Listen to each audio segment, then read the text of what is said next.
certainly wouldn't expect this to happen, and not that anyone ever expects something like this in their neighborhood. But take a look at the video from earlier as all of this took place at about 1:30 this morning. That's when investigators got the call of shots being fired here in this community.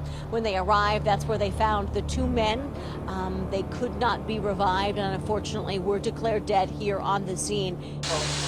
And here in Torrance last April, police shot and killed a Nazi lowrider who shoved an officer and pulled out a gun during a traffic stop.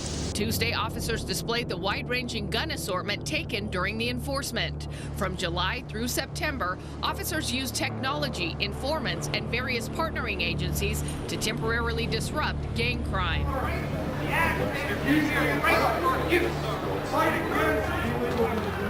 Recent violence in state prisons is bringing new rules to inmates at Salinas Valley State Prison. The Salinas prison is one of 11 affected by the changes. Now, prisoners in high security areas will have less freedom and will be more closely monitored.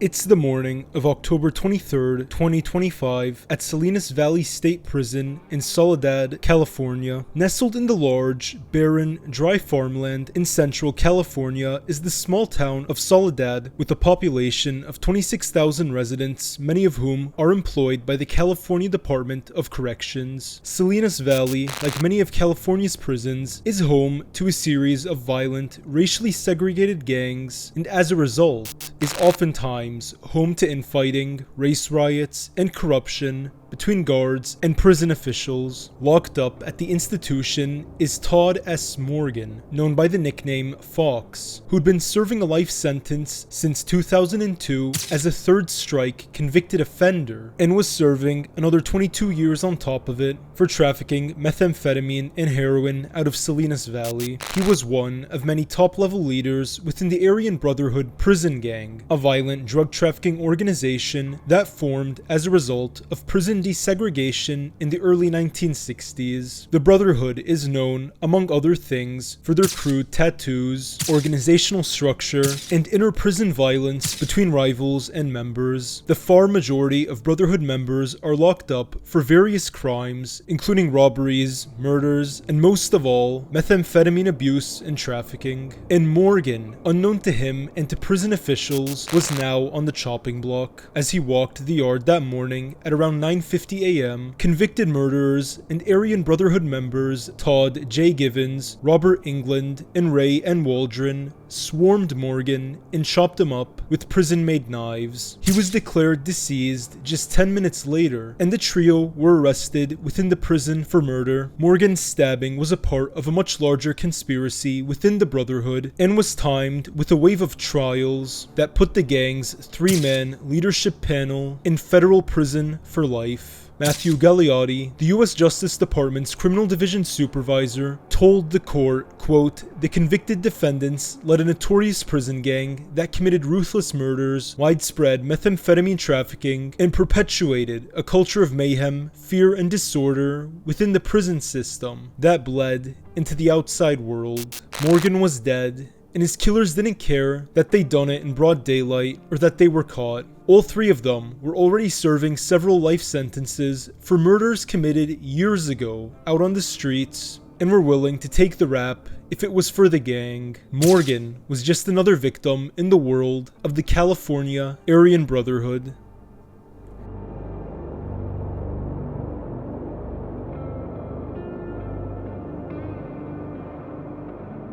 Not long after the violent riots began, so did the brutal killings. For at least 6 of the murdered inmates, the end was painful and bloody.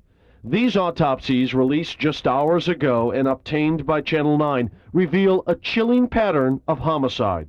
At least 5 inmates were beaten to death, all of them suffering massive head injuries, along with deep cuts all over their bodies. Dennis Weaver was killed 2 days after the Easter Sunday revolt, choking to death when a plastic bag was shoved down his throat.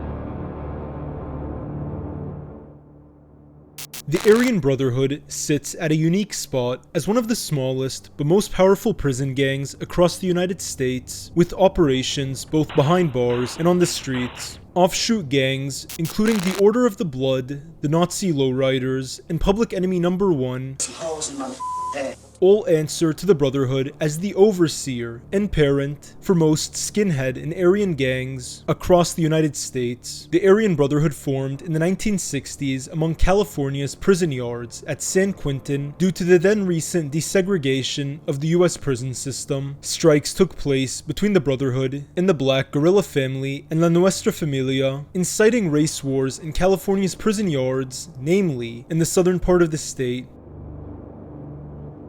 Strengthening this chokehold over the criminal market was the Brotherhood's ties to political organizations outside of the prison system. The Aryan Nations, a political organization that was based in Idaho for a long period of time, was making a high collective sum as an organization up until 2002, most of their money coming from investments from two Silicon Valley businessmen aligned with the Christian identity movement. In the 1980s, a series of murders took place at USP Marion by members Thomas Silverstein and Clayton Fountain, who murdered two African American inmates and two security guards, all murdered in the name of the Brotherhood. The hits led to Silverstein being in pure, isolated, maximum security for the final 36 years of his life. The government's crackdown on the gang across the 80s changed the way they operated within the prison system, forcing a strict chain of command upheld by a communication system and low-level members who smuggled narcotics, messaging devices, and knives into prisons through their rectums and weren't afraid to openly commit murders in front of the entire yard. I'll end up with one of these when I had 16 gauge right here. Guarantee you won't get up if I blast you, you know? The Brotherhood's home state is, of course, California, but the Aryan Brotherhood has offshoots across the country, like the Aryan Brotherhood of Texas, the Aryan Brotherhood of Mississippi, and any other state with a substantial white prison population. The Brotherhood has shifted over time from sporadic prison violence to violence in the aid of drug trafficking. Members often engaged in cooking methamphetamine from their own homes and selling it on the streets or even smuggling it into the corrections system. For the longest time, Barry Mills, known as the Baron, was the leader of the Aryan Brotherhood, expanding the organization in the 1990s alongside Tyler Bingham and moving it into drugs, extortion, and prostitution to begin turning a profit. In early 2006, Mills and Bingham were arrested and charged with organizing murders with members of the Las Vegas Aryan Brotherhood and imprisoned at ADX Florence, and on July 8, 2018, a 70-year-old Mills passed away behind bars. Moving into 2007, the gang needed a new wave of leadership that wasn't serving life in maximum security, and a new three-man panel formed in 2007 consisting of then 40-year-old Francis Clement, 45-year-old Kenneth Johnson, and 52-year-old John Stinson, all longtime members of the Brotherhood, and all serving long prison sentences, if not life sentences, prior to their taking over of the organization. Stinson, in particular, was a major shot caller in the California prison system.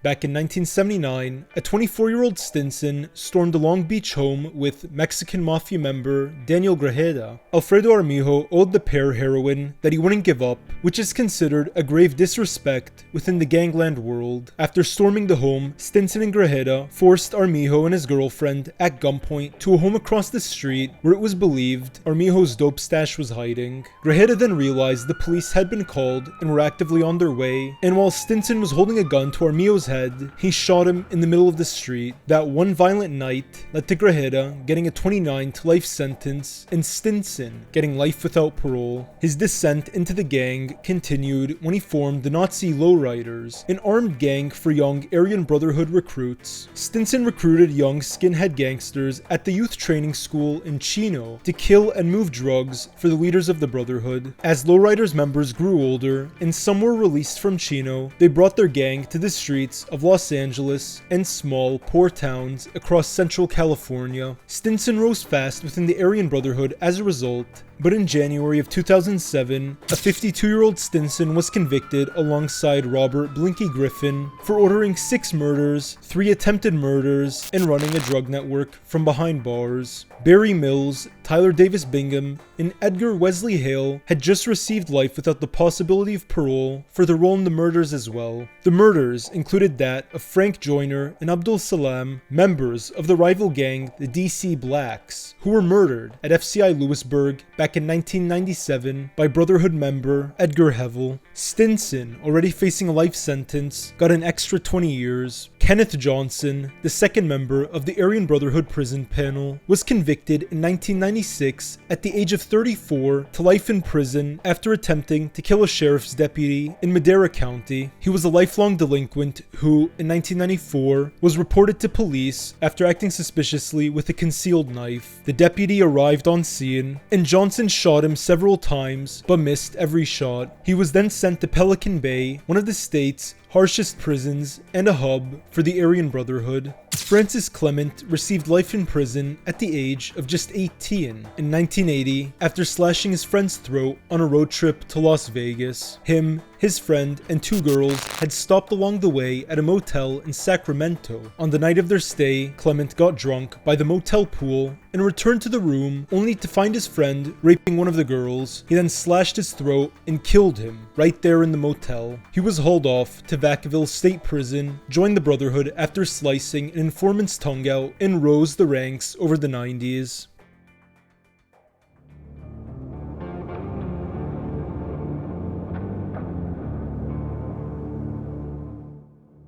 In 2015, Francis Clement and fellow Brotherhood member David Chance formed a list of white prisoners at the Kern Valley State Prison that owed drug debts to ban them from buying or selling drugs with other inmates. Back on June 4, 2009, thief and drug addict Brandon Lowry began a 10-year-long sentence at Kern Valley for theft and importing a controlled substance within the state of California. Lowry owed $1,000 to members of the Brotherhood, but ignored Clement's order to cease buying drugs and continued to do his own thing. Of all gangs within the US prison system, the Aryan Brotherhood tends to be the most vicious against acts of disrespect. Thrasher L. Holmeyer, a killer from San Bernardino and a member of the Brotherhood at Kern Valley, became excited at the prospect of taking a life for Clement and told a fellow gang member and secret police informant to pay attention to the news in the coming few days. On January 10, 2016, Holmeyer became Lowry's cellmate.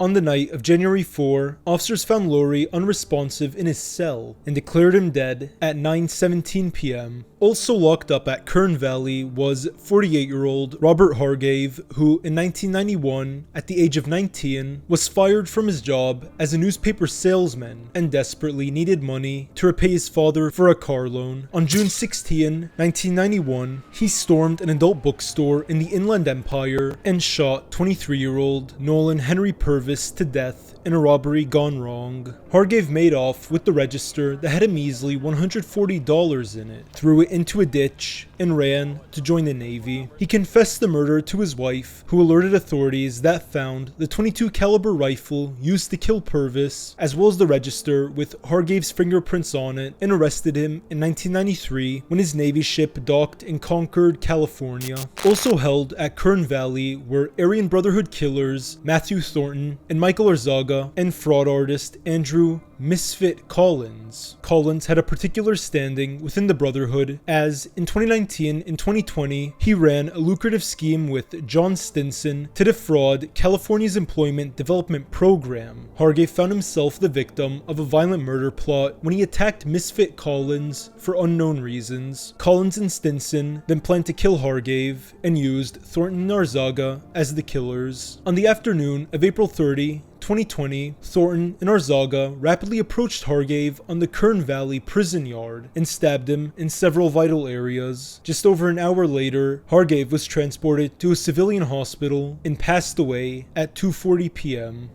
The next murder, tied to Johnson and Clement, involved that of Los Angeles criminals Alan Roshansky and Ruslan Magomed Gajev on the night of October 4, 2020. Back in 2018, Roshansky got out of prison after police arrested him for a Hollywood pimping scheme involving using Backpage to get customers, then booking hotels for them so that they could sleep with his prostitutes. Magomed Gajev was a Chechen-born boxer and Russian soldier who, in 2008, was hired by an Israeli gangster in Los Angeles to be a cosmetics seller in Las Vegas. Magomed Gajev and his brother traveled to Vegas, beat the businessman, and were shot and arrested in the process. Roshansky's bad standing with the Brotherhood came as a result of his relationship with Lana Haley, a meth addict who stole to feed her addiction and started a friends with benefits relationship after Roshansky got out of prison. Roshansky, like Collins, was defrauding the California Employment Development Department, and the Brotherhood wanted to extort money out of him. Things went bad in August of 2020 when Roshansky and Haley went on a road trip to Wisconsin where Roshansky had family. While staying at a motel, Haley stole his car and inside of it was 2 pounds of meth. Frances Clement then called Haley and told her she owed the Brotherhood $5,000 for the meth. She paid them back and went her separate way, but this ruined Roshansky's standing as a white gangster in California.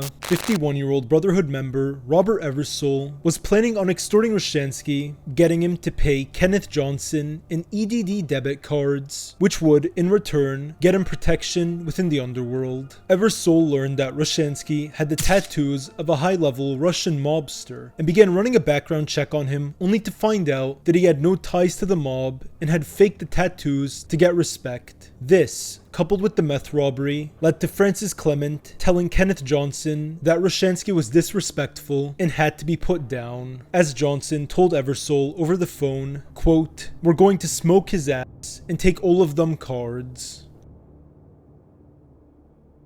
Johnson's chosen killer was Justin Gray, nicknamed Sidetrack, who in the past had worked for Eversole and on his orders attempted to murder a convicted rapist within the prison yard years earlier. However, Gray's life had turned a new leaf. After his parole was approved, he moved to Los Angeles, got married, and had children, and told Eversole he was moving away from the gang life. But Gray's brother wasn't going straight and had instead fallen into bad standing with the Brotherhood. If Gray said no to murdering Roshansky, the Brotherhood would murder his brother.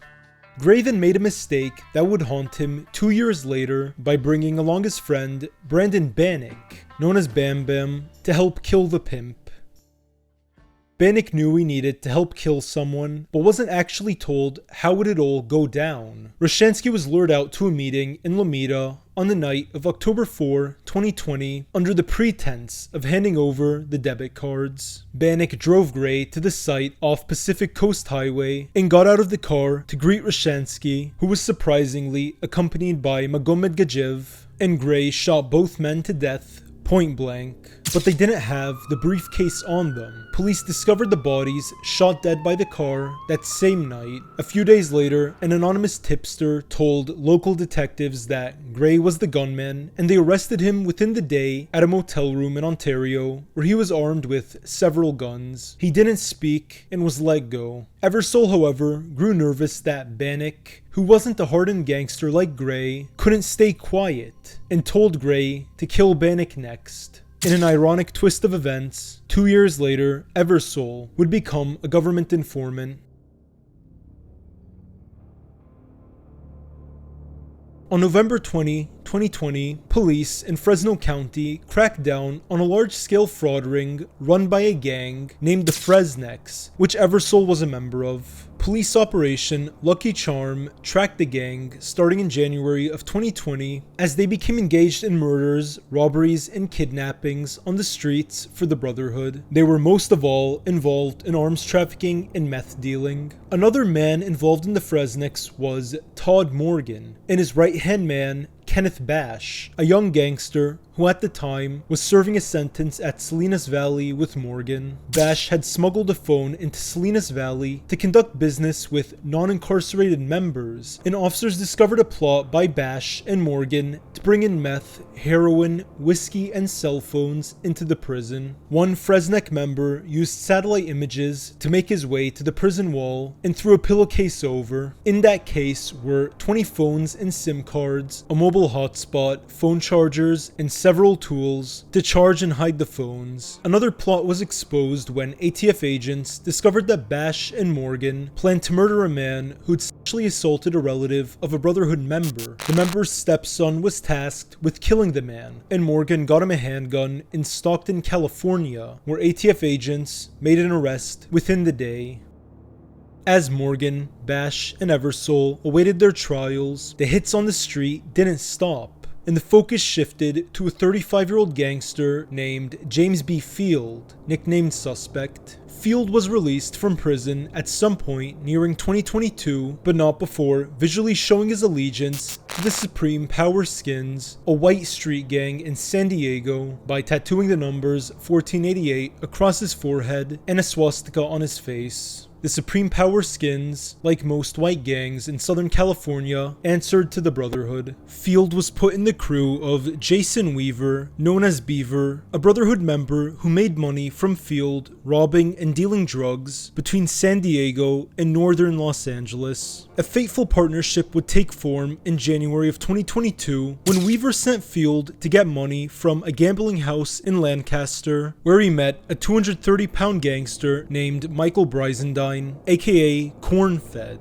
Francis Clement, Jason Weaver, and Waylon Pitchford got together for a prison video call with Field and Brizendine at a motel in Long Beach and tasked them to rob a drug dealer in Hollywood. Field, Brizendine, and a third gangster known only as Nick then took a stolen Mercedes to the dealer's home, dressed as construction workers, and knocked on the door. When it didn't work, Brizendine kicked it in, and as they stormed the place with guns, the man inside the home, unknown if he was the dealer or not, called 911. They zip-tied him, but in the confusion of making sure they were robbing the right man, they realized the police were coming, all as a result of Brizendine kicking the door in. This angered Clement, and he ordered Brizendine's death. On the night of February 22nd, 2022, Field led Brizendine to a home on the outskirts of Lancaster in Brizendine's girlfriend's red pickup truck, and there he shot him from behind. Brizendine's girlfriend then found the truck the following morning with her boyfriend dead inside.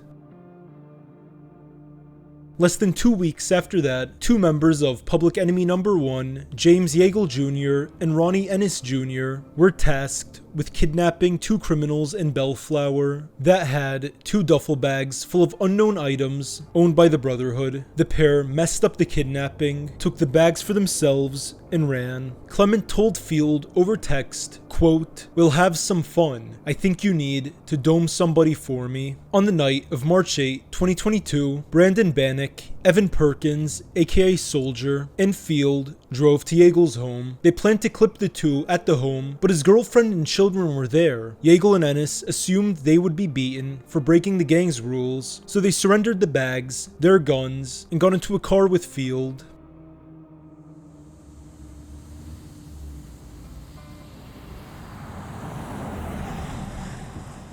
Once parked on a road with no streetlights, Field got Yeagle out of the car and shot him. Ennis panicked and started running, before Bannock and Perkins began shooting him down as he fell and screamed in pain. In the middle of the shooting, Clement called Field, and he heard the screaming, which Field told him, quote, "That's Ronnie screaming."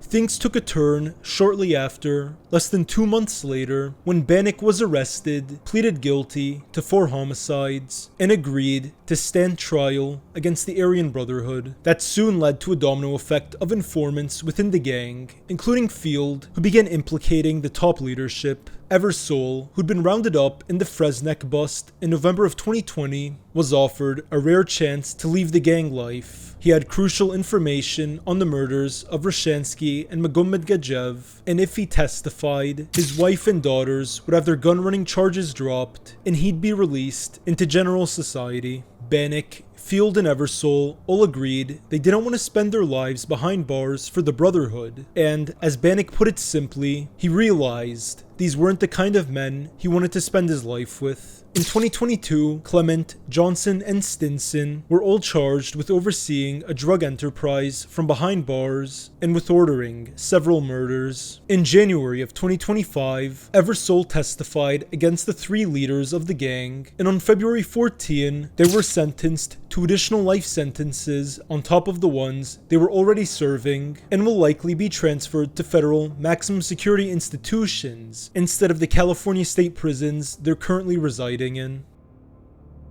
That now brings us back to the beginning of this video, the morning of October 23rd, 2025, at Salinas Valley State Prison in Soledad, California. Todd Morgan had been serving a life sentence since 2002 as a third strike convicted offender, meaning it was his third state conviction, and he would never be released from jail as a result of it. As a result of the Fresnick trial, he got an additional 22 years for trafficking methamphetamine and heroin. Unknown to him and to prison officials, his standing within the gang following Stinson, Clement, and Johnson's trial had fallen severely. As he walked the yard that morning, at around 9:50 a.m., Todd Givens, Robert England, and Ray Waldron swarmed Morgan and stabbed him several times with prison-made knives. He was declared deceased just 10 minutes later, and the trio were arrested within the prison for murder. For reasons still unknown, his death had been ordered by the top-level leadership of the gang, leaving an almost 60-year-old man with an entire life of crime behind him as just another victim in the world of the California Aryan Brotherhood.